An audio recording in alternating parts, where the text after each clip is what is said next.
Hello and welcome to yet another episode of your favorite maritime television program, Nimasa This Week, the voice of maritime.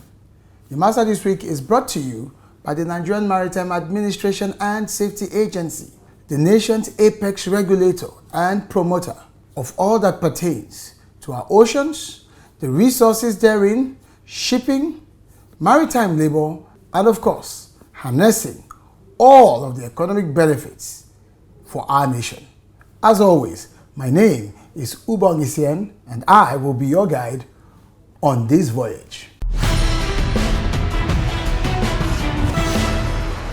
You are watching Nimasa This Week. Nimasa This Week. Nimasa This Week. Nimasa This Week. It's the voice of maritime. The voice of maritime. The voice of maritime. Please stay tuned. Stay tuned. Stay tuned. Nimasa This Week, the voice of maritime, showing on these stations.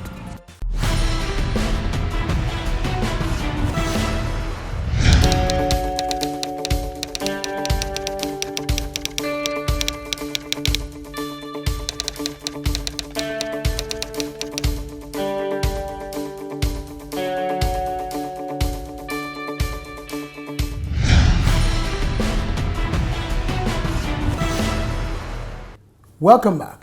It's still Nimasa This Week, the voice of maritime. And on today's episode, I can tell you that the DG of Nimasa is not letting up on the vexatious issue of war risk insurance. And this time round, he took his campaign to two of the nation's leading newspapers operating right out of the heart of the nation's capital in Abuja, insisting that the time has come for the international shipping and trading community to rethink the levying of war risk clauses on insurance matters as it relates to Nigerian-bound cargo. The fact remains, and it is incontrovertible, that attacks and other forms of sea criminalities have actually dwindled over the past 5 to 6 months in Nigerian waters. Take a look at this chart, and the facts are there to prove it.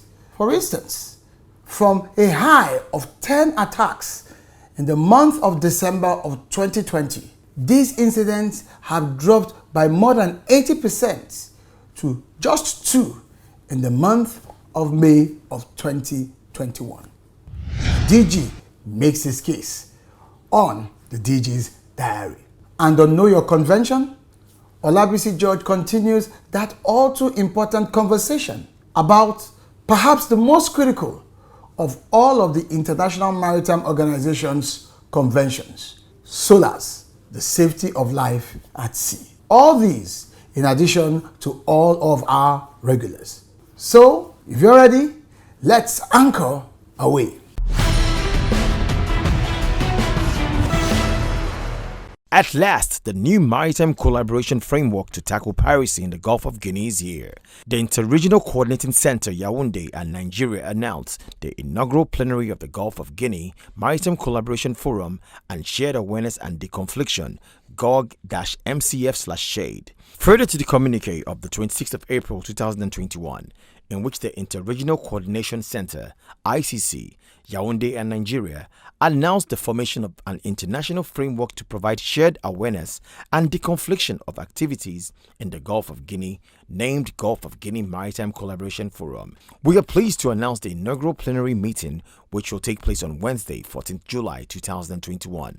The online meeting will be hosted by the Gulf of Guinea Maritime Institute, Accra, Ghana, and will be by invitation of the SHADE co-chairs, the ICC, and the Nigerian Navy. It's time to change the narrative.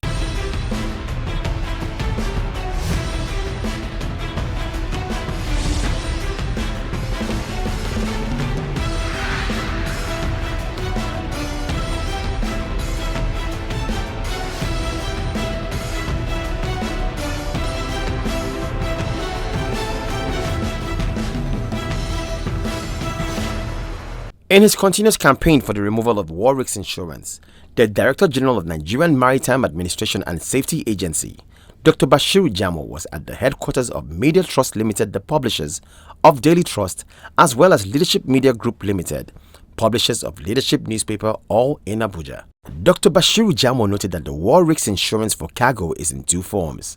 The first form is the insurance of the seafarers and the contents they are carrying as if the ship is headed for war zone, and the second form is ship insurance, which also comes with a high premium. According to him, these charges trickle down to the consumers, and the removal of the insurance would make goods cheaper in Nigeria and improve the country's economy. At the end of the day, all these charges bounce back on each and every one of us because we are the consumers.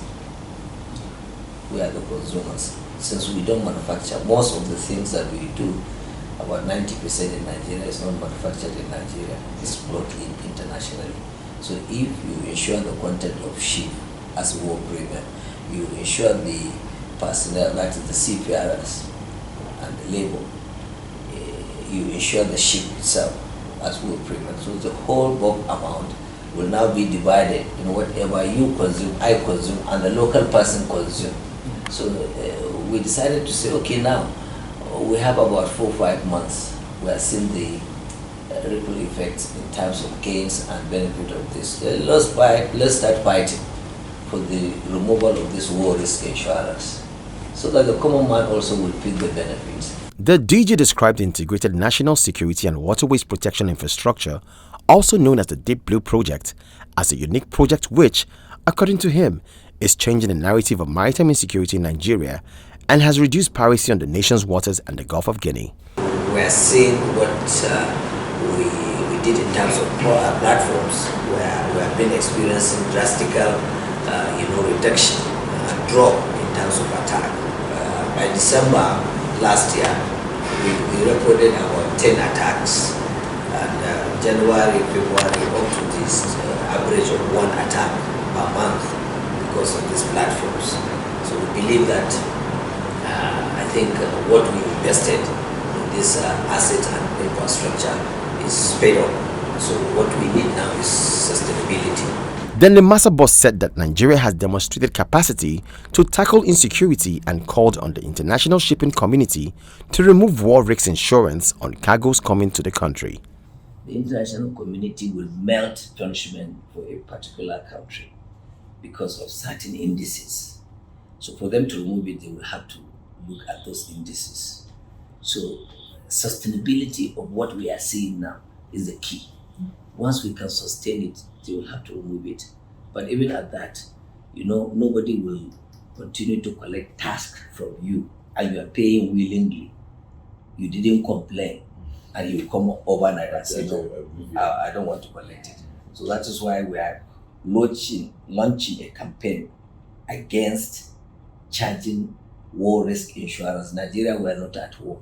But if they are attacking your vessels, we have made a tremendous effort to see that stopped. And you witness that. You have seen it, you have touched it, you have feel it. So remove it. Dr. Jamoh thanks the media houses for their continuous cooperation and coverage of the agency activities while seeking further enlightenment of the populace about the agency and its activities.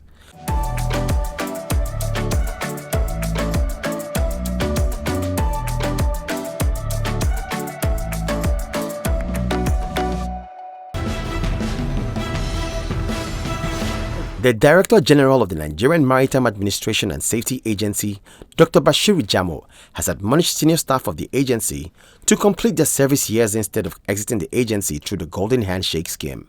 Dr. Jamoh made this known during the send-forth organized for 2 directors, Mr. Olayemi Abbas, Mr. Philip Keyanet, and other staff of the agency. You can only execute Golden Handshake when it's absolutely necessary. When it's absolutely the top is heavy.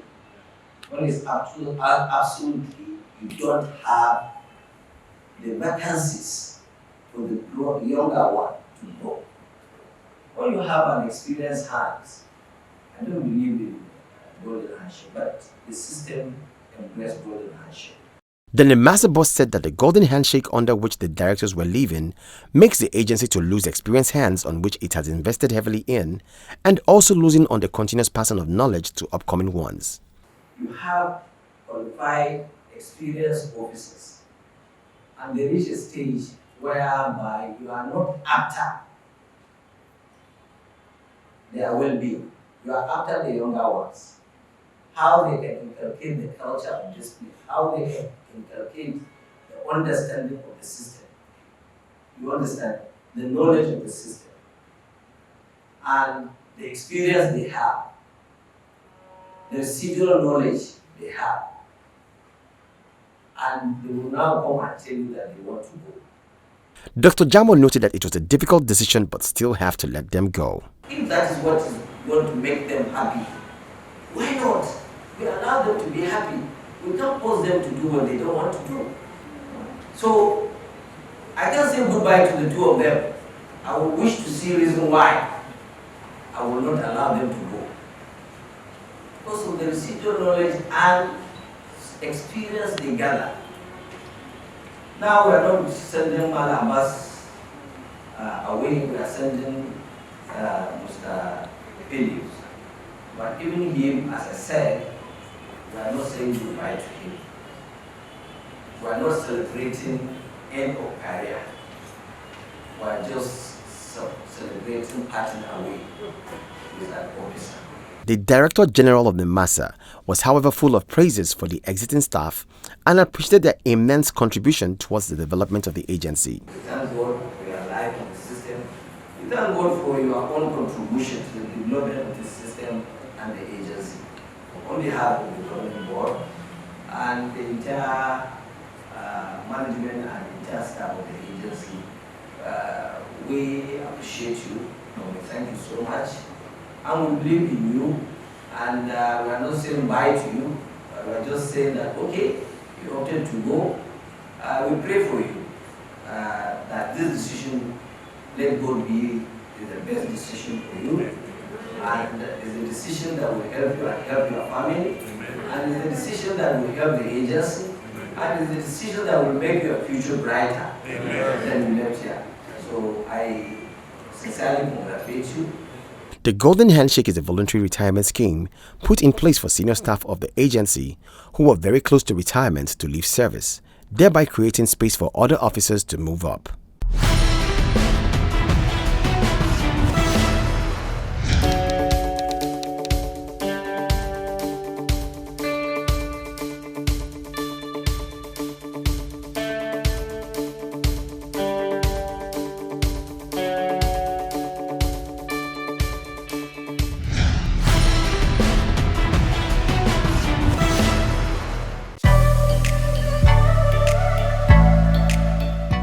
The Nigerian Maritime Administration and Safety Agency, Nimasa, in conjunction with Homeland Security International, HLSI, has graduated Special Mission Vessels SMV trainees in a ceremony that took place in Navy Town, Lagos. In the keynote addressed by the Director General of Nimasa, delivered by the Executive Director Operations, Malam Shehu Ahmed, he noted that the graduation of trainees guarantees manpower to operate and manage the special mission vessels and consequently maritime security. Ladies and gentlemen, it is indeed a new dawn on our fight against maritime crime in Nigeria and the Gulf of Guinea. We are confident that the days ahead will be known for peace in our water, guarantee maritime development, wealth creation, and the economic prosperity for our dear nation.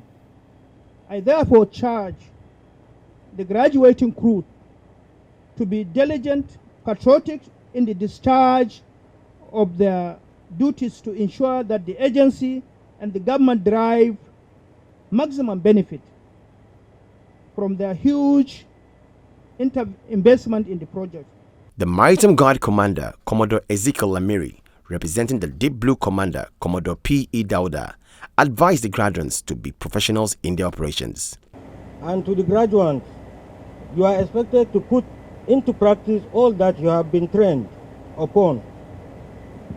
I also urge you to utilize the facilities and assets optimally and professionally while the platforms are deployed in support of maritime security within the Nigerian maritime environment. The Executive Director of Finance and Administration, Honorable Chudi Ofodili, made certificate presentations to the two most outstanding trainees. It is an honor and privilege for me to stand here to present certificates to the two most outstanding graduates today. Most outstanding because from the information available to me here, the entire team, you were all outstanding students during the period. While the Executive Director Operations, Malam Shehu Ahmed, and Executive Director Maritime Labour and Cabotage Services, Engineer Victor Oche, presented other graduates with their certificates. Engineer Oche and Mr. Ogadi spoke about the significance of the graduation of the SMB trainees on maritime security. So having trained this personnel, the men, to man these assets that we've acquired on behalf of the federal government of Nigeria, I'm sure by the time we deploy them with the able, capable hands that have been properly trained to handle them, we will derive the optimal benefits of these assets in ensuring that the nation's maritime domain is safe and we do not have issues of piracy, or at least reduced to its barest minimum.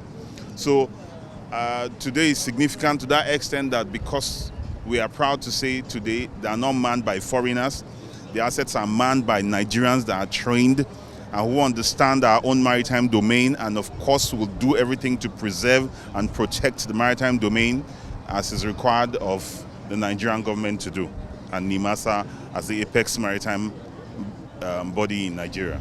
Today is that we've made officers and men of the Nigerian Navy who are supposed to man the submission vessel Abuja and submission vessel Lagos to now take full control of these assets, the Deep Blue Lagos and Deep Blue Abuja.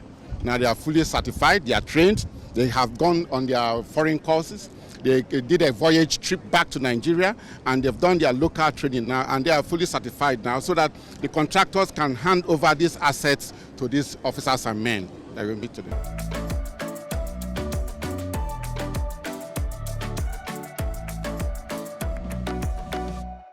The SMVs comprising Deep Blue Abuja and Deep Blue Lagos are key components of the maritime assets of the Deep Blue project. The SMVs are always at sea taking evidence and data, checking the vessels that are coming into the country, illegal fishing, dumping of toxic waste, smuggling, and oil bunkering. They can launch the special mission helicopters from their helipad and also deploy interceptor boats with directives from the C4I Center. Introducing the Nimasa Distress Response Call Lines for all maritime stakeholders, ship owners, seafarers, ship captains. Whatever your challenge or distress in the Nigerian maritime domain, please call 0803 0685 167, 0708 0005 956, 0700 0700 010. If you can't reach us on these lines, please call 0700 0700 020, 0700 0700 030. Also via VHF Radio Channel 16. Call and Nimasa will respond.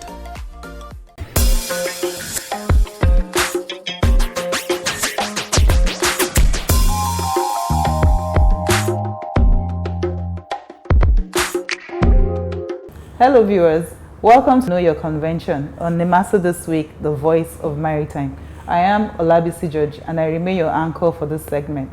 You will recall at the last segment we discussed on the International Convention for the Safety of Life at Sea, where we had preliminary discussions on what SOLAS regulates.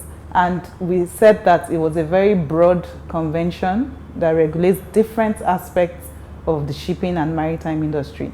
Today, we'll be speaking on life-saving appliances on board a ship and safety of navigation. Life-saving appliances on board a ship is regulated under Chapter 3 of SOLAS, and safety of navigation is regulated under Chapter 5 of SOLAS. And to discuss these aspects of SOLAS with me today is Dr. Etuk Asuko. You're welcome to the segment. Thank you very much. And also, Assistant Director, Captain Omotosho Adebayo. You're welcome to this segment. Thank you very much. You're welcome. Dr. Etang, let me start with you on life-saving appliances. What is life-saving appliances on board the ship?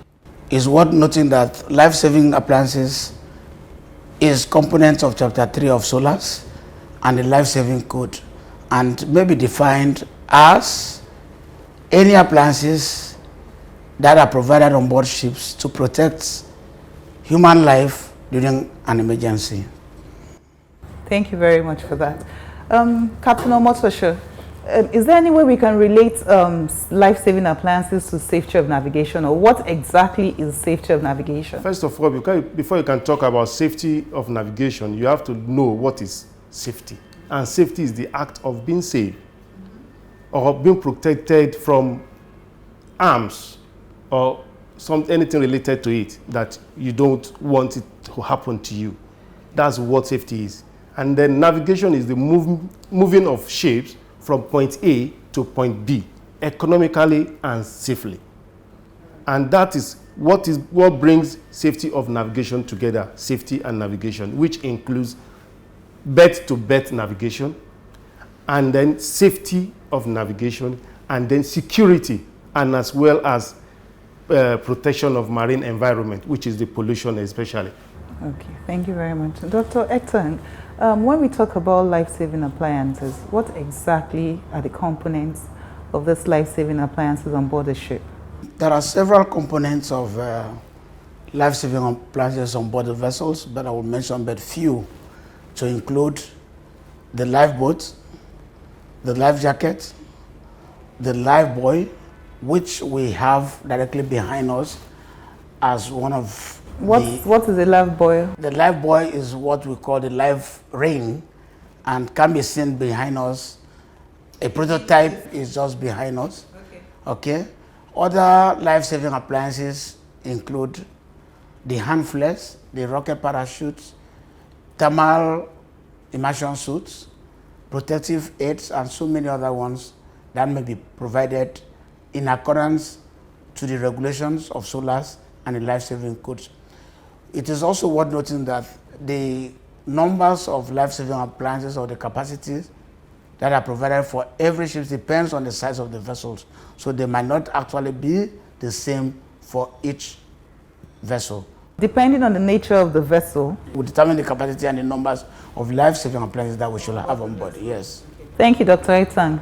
So, Captain Omotosho, having laid a basis or a foundation of components of life-saving appliances, can you tell us what are the components of safety of navigation? Before I talk about the components of safety of navigation, I will let you know that safety of navigation applies to all ships in all voyages, except warships, naval auxiliaries, and those ships that are owned by government but are not being used for commercial purposes.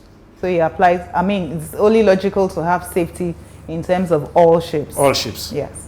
However, those that are not used for the commercial purposes are asked to align with the safety of navigation. The component of safety of navigation begins with equipment used in navigation, such as AIS, which is used in ship's identification. What's the meaning of AIS? Automatic Identification System. And then which is used to identify ships within a shorter range compared to LRIT, which is long range identification and tracking, which is necessary for security. Ships are also required to have magnetic compass. All ships are to have it because it is very, very necessary to aid navigation in terms of giving directions to the ship. And that is where the navigators pick their directions from. SOLAS also talk about pilots. Picking pilots, embarkation and disembarkation, there are provisions for it. You just don't pick. The convention, SOLAS. Under SOLAS chapter 5, it talks about that. And also, you have what they call ES, Electronic Chart System, ENS, which is more or less like the paper chart, but now in electronic form, which is being displayed by EGDIS. All ships are supposed to have this depending on their year of build. So all these components ought to be present in all ships? All ships. Depending on the year of build. Their year of build and their sizes determine when and how, when they will be installed on board those vessels.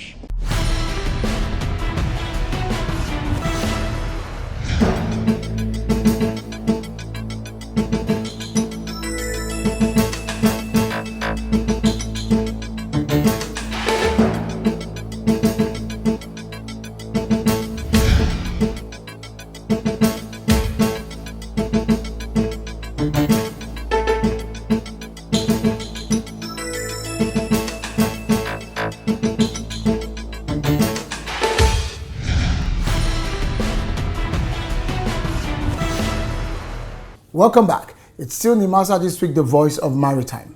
We have a lot going on in the Nigerian maritime industry, and we'd like for you to continue this conversation with us online across the various social media handles. You can reach out to the DG of Nimasa, Dr. Bashir Jamoh, at his social media handles on Instagram, on Facebook. Yes, the DG is now on Facebook, as well as on LinkedIn.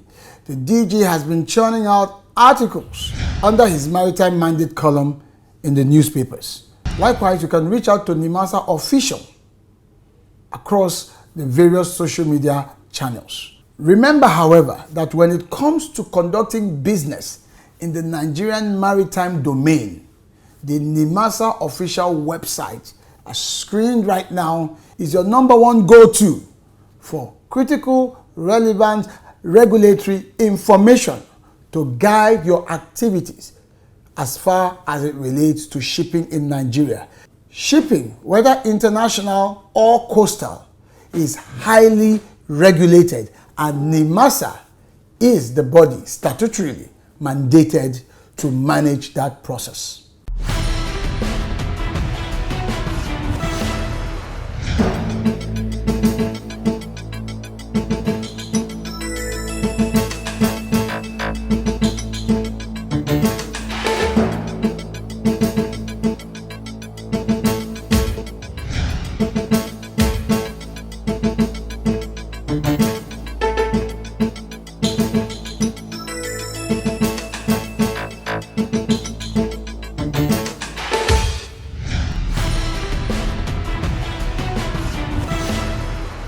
Thank you for watching today's episode of your favorite maritime TV show, Nimasa This Week, the voice of maritime. And we hope that you have enjoyed the program. As I leave you, let me advise you to take some time out to the seaside, perhaps on a Sunday evening, so that you can reflect on the words of Robert Henry when he said, "Why do we love the sea?" His response? It is because it has some potent power to make us think the things we like to think. My name remains Ubong Essien, and I'm encouraging you to stay the course till I see you next time. Bye for now.